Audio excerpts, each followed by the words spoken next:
Hi, I'm Alvalyn Lundgren. This is Crafting Your Professional Portfolio. Unit 7, we're talking more on self-promotion and specifically about networking. So we're in the process of developing a flexible portfolio, and we're also looking at how to develop a social networking strategy and why you should. So for social networking, the idea is that you are developing what's known as social capital. And social capital, it's basically the idea of using your connections, the people that you know, to accomplish goals. And it's not in the sense of being manipulative, it's basically using resources. So the people that you know are resources for more relationships, for your career, for jobs, for clients. People use their social capital all the time. It comes down to who you know, not what you know. So the more networked, the more connected you are, the more social capital you have. As creative professionals, you'll want to develop as much social capital as you can. You never know when an opportunity will arise that somebody knows about, and they'll think of you and refer you or recommend you for that opportunity. So it's wise to strategically cultivate the right kind of relationships that are going to be thresholds or open doors for you now and in the future. I call these strategic alignments. You make connections with certain people who you can benefit and who will benefit you. People join organizations for this reason. They join AIGA or Society of Illustrators or Advertising Photographers of America. Professional associations are built around the idea of strategic capital. People also attend conferences for this reason and follow people on Instagram and Twitter and Facebook for this reason. People connect on LinkedIn for this reason. So all of these connections come with possibility of more connections, and the more connections you have, the more opportunities you have available to you. Let's talk a bit about in-person networking. I mentioned previously that more than half of all creative jobs, creative positions are found through networking. It's probably closer to 80%. It's a good idea to get out there and meet people any way you can. So what you want to do is you want to look for events, networking events. You want to look for conferences and seminars, trade shows, portfolio review events, job fairs, places where people are gathered for the purposes of making connections. In these organizations and trade shows and networking events, people connect over common causes or purposes. And there's two ways you can go about this. You can connect with peers in terms of people who have the same interests, they're in the same industry as you, and you meet for mutual support, mutual edification, to exchange ideas, to boost each other's creativity or business knowledge and that sort of thing. You'll also want to consider connecting with people through events and organizations within the industries that you are targeting for clients and jobs. So if you are a freelancer who wants to serve nonprofits, what trade associations have nonprofit executive directors and board members as members? So there are basically two avenues of networking that you can pursue. One are people like you, creatives, and others are the people who creatives serve. So where do you find these organizations? It's fairly easy. Just look online. Do a few browser searches on trade associations in the industries that you want to target as an employee, as a staff creative, or as a freelancer. And also look online for organizations that are part of your own industry. Get on their mailing lists and find out when their next events are and make plans to attend. So just do some homework, select some organizations, and before you commit to membership, just go and visit a couple times, attend some events, talk with people, find out what they're all about, find out if you're a good fit for the group and if they're a good fit for you. When you attend a networking event, think things through beforehand. Networking is not a party. It is a gathering of people for the purpose of making connections, so you do need to go with a plan.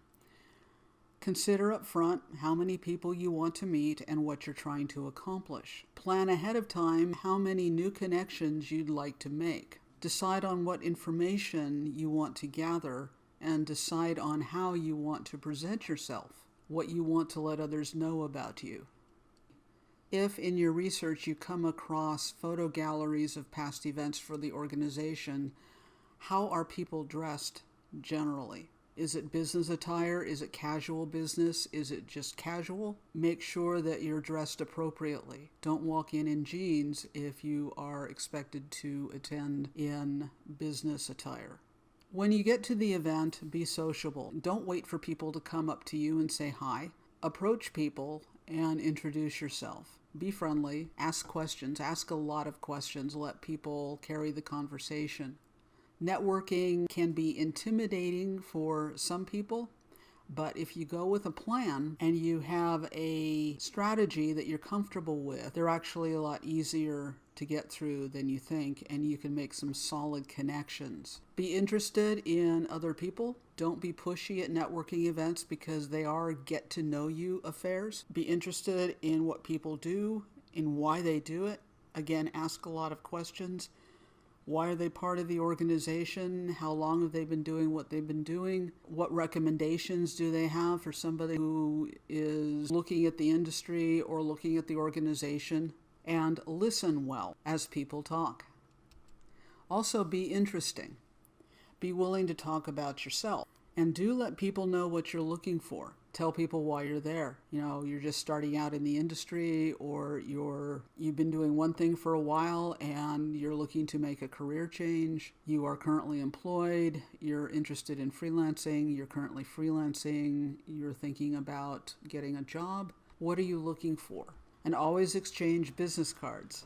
Networking events are full of business card exchanges. Using your business card is a give and get proposition. So you give somebody your card, you receive theirs. It's a transactional exchange, and it's an invitation for a follow-up. So always have your business cards with you. Within a couple days after the event, send an email to everybody that you met and had a conversation with and just say, hey, it was great to meet you. I'd like to keep in touch. Is it okay if I connect with you if I have questions about whatever? And sometimes following up is just, thanks, it was great to meet you, and I hope we can connect again soon. Or if you say you're going to do something, go ahead and follow through on it. Do not renege on what you've agreed to do. And the reason that following through is important is because, first of all, it's professional. You keep your word. Second of all, it shows that you have some care and concern about the benefit and the ability of another person to achieve their goals. So you're being helpful in doing this. And that's a good reputation to cultivate. So following through is a mark of generosity, helpfulness, professionalism, and putting others before yourself. You network on social media for the same reasons that you network in person, but you do it a little bit differently. Because you're not face-to-face, there's certain advantages that you don't have, such as body language, being in the same room, carrying on conversation with several people at the same time.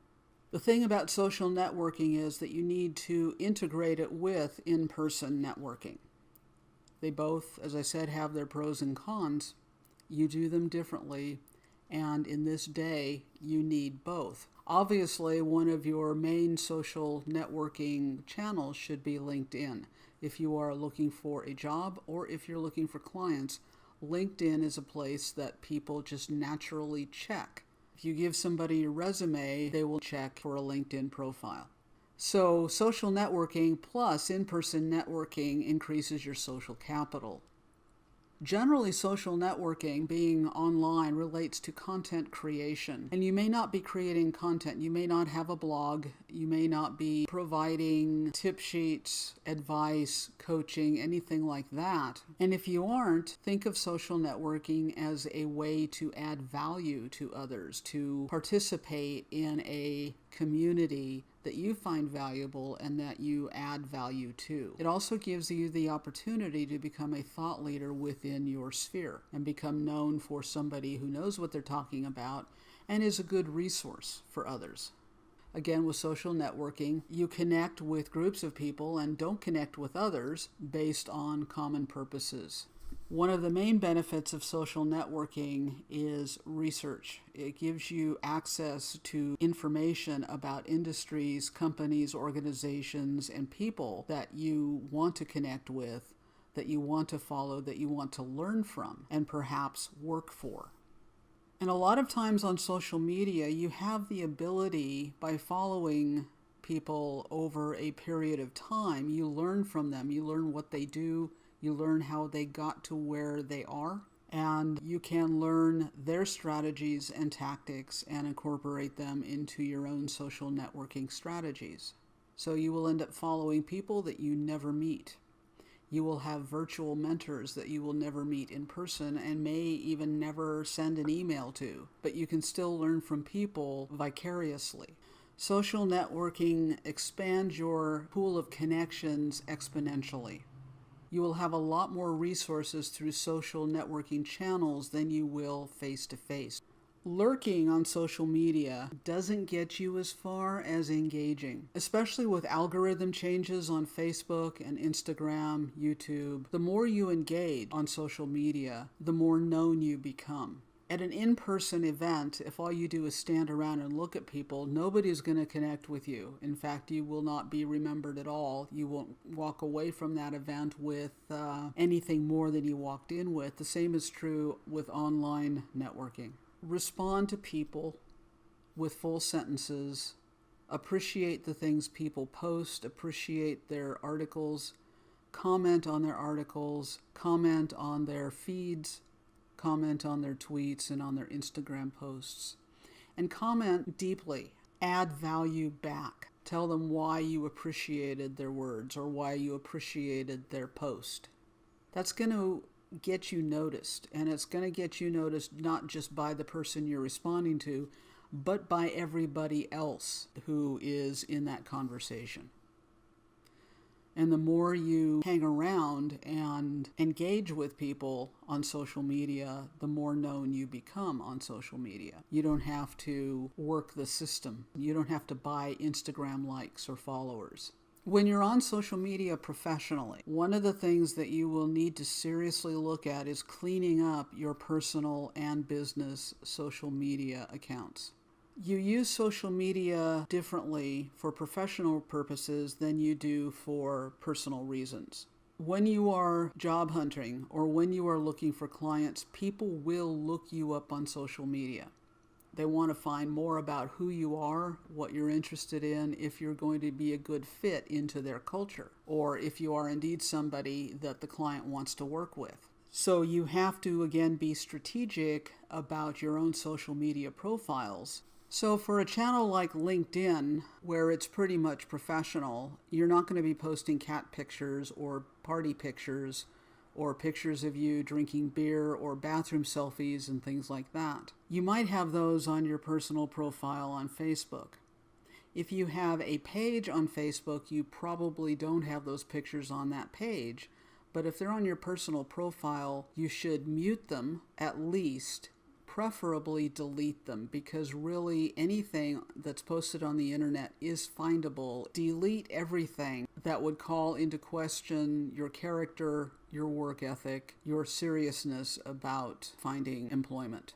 So remove photos, images, memes, anything that might compromise your reputation with a potential client or employer.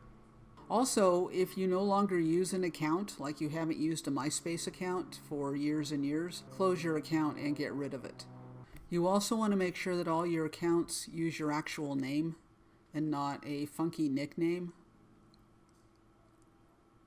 It's just more professional. On social media, you need to be as genuine and authentic these days as you are in person. And if your social media accounts don't reflect how you are in person, that's an integrity issue. So you want to maintain your integrity so that there's no confusion. It's always better to put a person behind the account or in front of the account, so use your own face as the front face of your social media profiles. and make sure it's a recent photo. Something from when you were in high school is not relevant today. When you share, especially on Twitter or Facebook, where you're sharing information and posts where you have the opportunity to retweet or repost something, be generous with that. Don't just share your own stuff. Share stuff that you find interesting that you think will benefit people within your social network. Give shout outs to people, retweet what people have tweeted, repost from Instagram, repost from Facebook. If you're on Behance, appreciate projects, comment on projects, give people encouragement. And always link your social media accounts to your website. Your website is your own real estate. So bring people back to your own real estate online. Link from your website to your social media accounts. Another strategy is to connect with both professionals, peers in your industry, people in the industries that you want to work in, but also your personal connections. Who does your cousin know? Maybe your neighbor knows some people. Let people know that you're looking for work. Let people know that you just updated your portfolio. Let people know you're looking for certain types of clients. Do not be afraid or shy about asking people for recommendations and references. And specific to job searching on social media, and you will be posting resumes online and things, start with the usual stuff. Glassdoor, Indeed, CareerBuilder, Monster, ZipRecruiter. All of these sites will have job postings for the creative industry. With the larger sites like Indeed and Glassdoor and Monster, you want to be real specific, because if you just say designer, you're going to get all sorts of design. Interior designer, if you're not an interior designer, fashion designer, systems designer, curriculum designer. So you've got to be real specific about the keywords that you input that describe what you're looking for in the way of a job. For client prospecting, again, you want to go on Creative Hot List. Craigslist is also a place where people, unbelievably, have found jobs and clients. You have to be real discerning, because there's a lot of stuff on Craigslist that really isn't worth your while, but occasionally there's some real gems and good opportunities show up, and you'll want to look for them. You should follow Twitter feeds. Very often companies and organizations will have job feeds or specific Twitter accounts for hiring. So you want to look for those as well, because jobs will be posted there. LinkedIn groups and LinkedIn ProFinder. ProFinder is a paid subscription, but LinkedIn groups, people will often post positions and openings. Facebook groups, the same thing. Look for Facebook pages and groups that are within the industry that you want to serve. Also on Instagram, follow certain hashtags that relate to your industry, that relate to the clients that you would like to work with. You can set up Google alerts to notify you of job postings at certain companies. You can do browser searches. Look at company and organization websites. Very often, if you look at, if you Google on something like jobs at Disney, you will get a whole bunch of results, and then follow through with the application. Twitter chats are still a thing, and they happen between companies and people who follow them, or organizations and people who follow them. Getting involved in a regular Twitter chat that is a regularly scheduled thing every week or every month, you can make connections because the same people show up. AIGA often has Twitter chats. Certain small businesses often have Twitter chats. You can get involved in those, and people will start following you and engaging with you directly. On Facebook, one of your options is to do a Facebook Live or an Instagram story showcasing your work and talking about it a little bit. Video is going to get more engagement and more promotion organically on social media than just posting words. Talk about your work.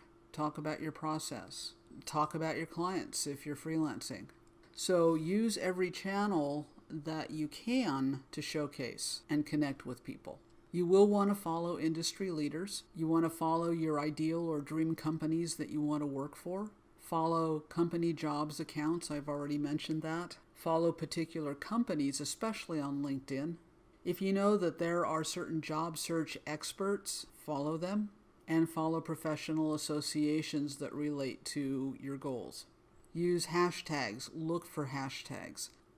I want to share some advice about how to use social media in a practical sense. You might have 5 or 6 different social media accounts, but really, where do you spend most of your time? Is it on Instagram? Is it on Snapchat? But where will you have the best opportunity to find new clients and or jobs?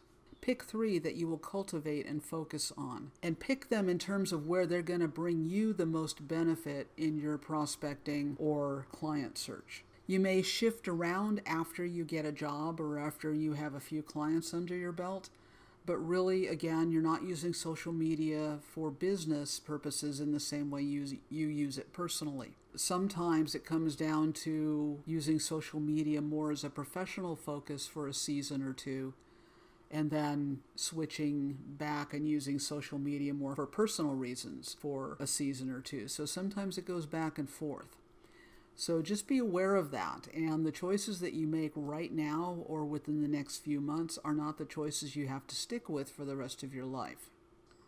So the assignment for this session relates to continuing to develop your portfolio, but also to start making some decisions about your social media and your networking. So you're going to find 2 groups on LinkedIn and or Facebook related to your industry or your career focus, and join them. And you're going to introduce yourself and start getting involved. So this is a very practical assignment that is not just for the purposes of the course, but it's for your future. And you will also plan out what platforms you will use for job and client prospecting, both resume platforms like Indeed and Glassdoor, but also what social media you're going to be using specifically for those activities. So the details will be in the coursework section. You will continue development and refinement of your portfolio and promotional pieces. You're also going to be looking at developing your website platform and planning your content.